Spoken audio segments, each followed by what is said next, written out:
Hola a todos, esta semana vamos a hablar sobre un tema muy complejo de fiscalidad sobre las ventas a distancia. Las ventas a distancia por empresarios o autónomos que van directamente a consumidores finales, no a otros empresarios, tiene cierta complejidad porque cuando pasamos los 10.000 euros de venta tenemos que, si no estamos en estos regímenes, pagar el IVA en cada uno de esos países. Esto es muy complejo a nivel administrativo porque si tenemos que hacer pagar el IVA a través del modelo de Alemania, pagar IVA en Italia a través de su modelo, pagar en Portugal IVA a través de su modelo fiscal, pues tendríamos que pagar a muchos asesores o tener un departamento fiscal muy potente que pueda supervisar tantos países, con lo que es muy costoso. Y a la agencia tributaria, gracias a estos regímenes One Stop Shop, que es la ventanilla única, nos permite a través de un único modelo, el 369, pagar el IVA de todos los países en los que vendamos. ¿Dónde tendríamos que establecernos? En cualquier país de la Unión Europea. Este sistema está integrado en todos los países, con lo que vendas donde vendas, solamente tienes que dar de alta en un país y a través del modelo 369 de dicho país podrás ingresar el IVA de todo el resto. Es un régimen opcional que básicamente va a cogerse todo el mundo porque es mucho más sencillo presentar un modelo que presentar 12, por ejemplo.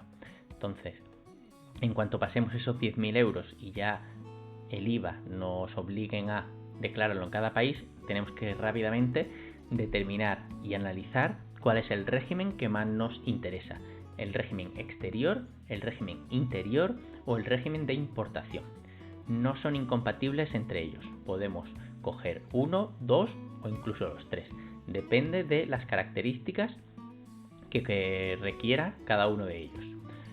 Os voy a poner la web de la agencia tributaria, aquí lo tenéis, donde está el modelo 369, y como podéis ver aquí en presentaciones tendríamos la primera del régimen de la Unión, que sería el interior, el exterior de la Unión y el de importación. Dependiendo de el tipo en el que estemos, tendremos que presentar por un enlace u otro. Muy bien, pues vamos a empezar con el primero. El primero de los regímenes es el exterior de la Unión.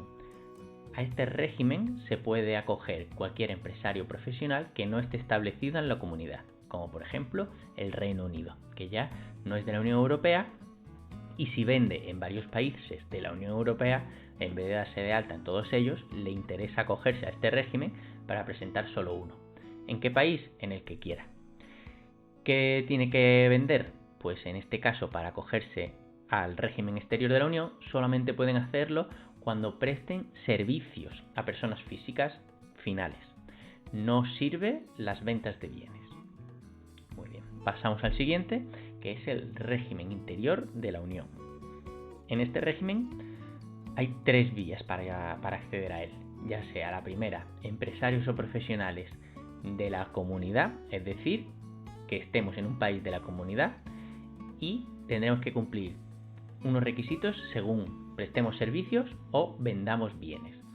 Si prestamos servicios, siempre tiene que ser en un estado miembro en el que el empresario profesional no esté establecido. Es decir, si yo estoy en España, tengo que prestar servicios a otros países de la Unión Europea. Sin embargo, en bienes podemos venderlos tanto en otros países como en el nuestro propio. Lo más importante para que los bienes sean considerados por el régimen interior de la Unión es que el transporte de estos dos estados sea diferente. Muy bien.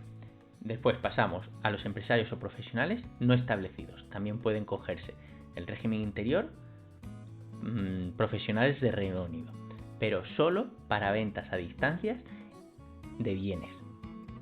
Muy importante. Igual que en el anterior, solamente podían los servicios, como podéis ver aquí, solo servicios. Aquí solo bienes. Muy importante que determinemos bien qué régimen es el que tenemos que usar, porque no es lo mismo. Si nos equivocamos, es que al final vamos a tener un problema. Y por último, las interfaces electrónicas, que también tienen para ventas a distancia de bienes y nacionales de bienes. Como podéis ver en en la descripción depende de si lo hacemos desde fuera de la comunidad o desde dentro de la comunidad, puesto que también las interfaces electrónicas pueden ser tanto empresarios de la comunidad como fuera de la comunidad. Ahora os explicaré, al final de las transparencias tenemos un cuadro resumen donde se ve muy claramente todo esto, por si os estáis liando. Por último tenemos el régimen de importación. Este régimen nos permite no pagar el IVA en las importaciones siempre y cuando las ventas, esas importaciones que hagamos, no excedan las ventas de 150 euros. Por ejemplo, una camiseta que cuando se venda no supere los 150 euros. Pues muy bien, esas importaciones nos van a permitir, ya seamos empresarios establecidos o no en la comunidad, no pagar el IVA de importación, con lo que esto es muy importante y le va a venir muy bien a muchos empresarios. Como os he dicho al principio del vídeo, no son excluyentes los regímenes y podemos elegir uno, dos o los tres siempre y cuando cumplamos los requisitos. Este es el cuadro resumen en el que en la primera fila os pongo los tipos de bienes o servicios que se permiten en cada régimen. Por ejemplo, el primer régimen solamente serían con servicios, que era el del exterior. El interior es con bienes o servicios, y el de importación solamente con bienes menores a 150 euros. Lo sujeto pasivo en el primer tipo sería no establecido solamente. En el interior tenemos tanto establecidos como no establecidos y como interfaces electrónicas. Y por último, en el exterior, en el de importación, pues tenemos igual, tanto los de dentro como los de fuera de la Unión Europea, y también nos sirven las interfaces electrónicas. Con lo que recordad, si vendéis más de 10.000 euros en la Unión Europea de bienes o servicios, muy importante que nos acojamos voluntariamente a uno de estos regímenes y no tengamos que perder tanto dinero en pagar IVA en cada uno de los países, sino que se centraliza todo desde España, por ejemplo, a través del modelo 369 que os he dicho al principio. Dadle al like si os ha gustado y suscribiros al canal para ver próximos vídeos, que todas las semanas sacamos unos. Muchas gracias.